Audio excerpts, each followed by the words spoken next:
My name is Oliver Lester, and I'm a senior at Echo High School, and I would like to share my story with you guys.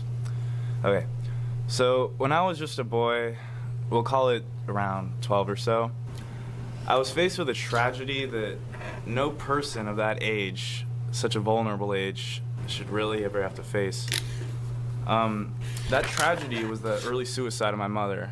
She was the woman that raised for me and gave birth to me.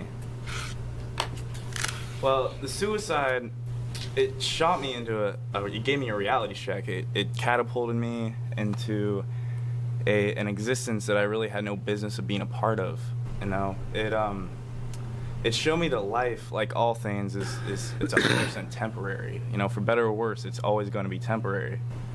At the time, the concept made little sense to me at all. I mean, how could something that I loved so dearly, something that was the center of my very existence, simply disappear? You know, if my mother chose to end her life now, how much could she have really ever cared about me or loved me? It kind of skewed my views on how to care for things and how to love things. So, back to the story. Without much time at all, I learned that these kind of questions in my head, they didn't really have an answer. You know, they didn't have an answer when I was 12, and even at the age of 18 now, they still don't have an answer at all. Only a week after my mother's suicide, I had to return to school. You know, being in just 6th grade, expressing my deep sadness to my peers was really nothing short of impossible. I mean, I often spent class with my head in my hands, fantasizing about when the bell would finally ring, so that maybe, you know, the day that day, you know, when I walk home, that maybe that might be the last time, because I fantasized almost every day about, you know, finally putting everything to an end, putting all the regret, all the bitterness, all the pain to an end. And from there, my depression kind of just snowballed in my teens, only picking up weight as I grew older.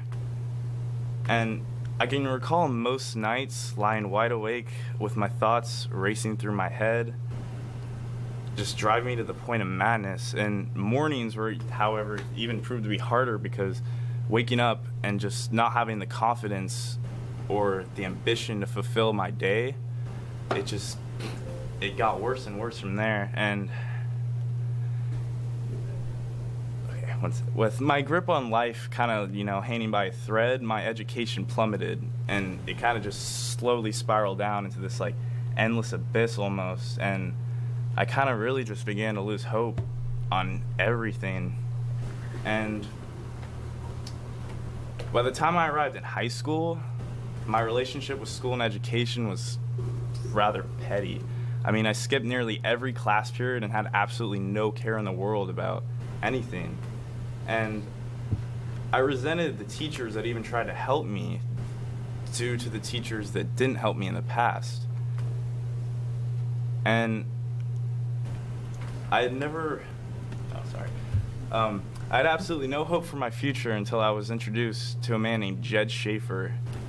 And Jed, a grizzly man with a goatee, promised me that if I attended his small alternative high school at Lane, that I was going to be able to pursue my dreams and everything that I wanted. And I've never had that in my life at all. I never got it from myself. I never got it from anyone around me.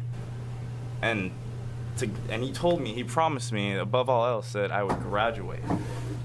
And graduating, at the time, that was a very taboo idea.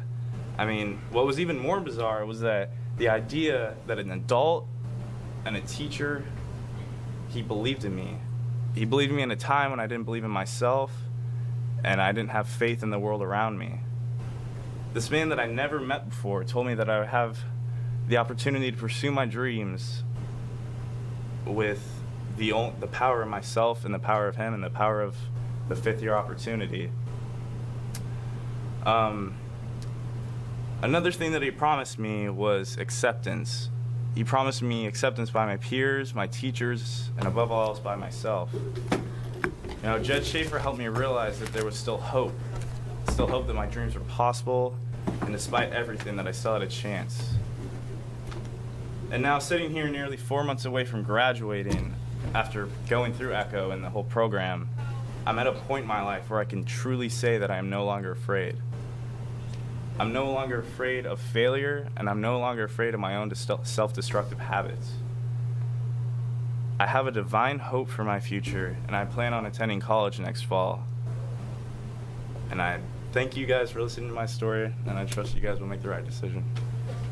Thank you very much.